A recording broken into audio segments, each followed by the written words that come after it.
Čia matot lankščią santechnikos žarnelę. Per laiką, jeigu aplink ją yra daug drėgmės arba agresyvios chemijos, jos išorinis metalinis apvalkalas pradeda silpnėti.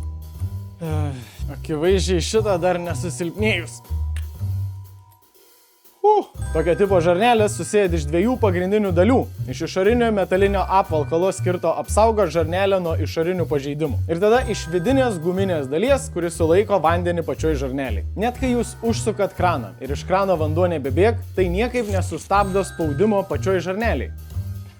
Galvojau geriau išeiti. Kol metalinis apvalkalas yra vientisas ir tvirts, jis pilnai apsaugo žarnelę nuo pažeidimų. Galite įsivaizduoti kaip balioną, kuris yra pilnai uždarytam delne.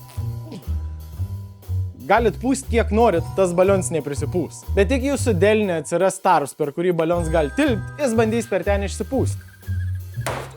Ir labai panašus procesas vyks su jūsų aprūdijusia sena žarnelė namie. Išoriniam tinklelį atsiranda tarpelis, žarnelė per tą tarpelį bando išsipūsti. Ir jeigu situacija labai bloga ir žarnelė nutrūko visiškai, į jūsų kambarį stabiliai bėg tarp 10 ir 30 litrų vandens. Kiekvieną minutę. Vanduo subėgs į visus tarpus, už plintusų, už staktų. Dar blogiau, jeigu po apačią turit kaimyną, nes iš jo sienų tas vanduo garuos labai ilgai. Ką galit dėl to padaryti? Pirma, bent kas kokį 10 metų galit pasikeisti žarnelės. Tokia žarnelė kainuoja 10 eurų. Antra, galit apsidrausti su Lietuvos draudimu ir bent jau kaimynui nereikės mokėti už savo kišenės. Trečia, būtų visai gerai žinot, kur jūsų namie užsisuk vanduo. Kai matysit, kaip ant grindų renkas vanduo, tai tikrai nebus tas moments, kai norėsit aiškintis, kaip jūsų namie atsijung vandens padavims.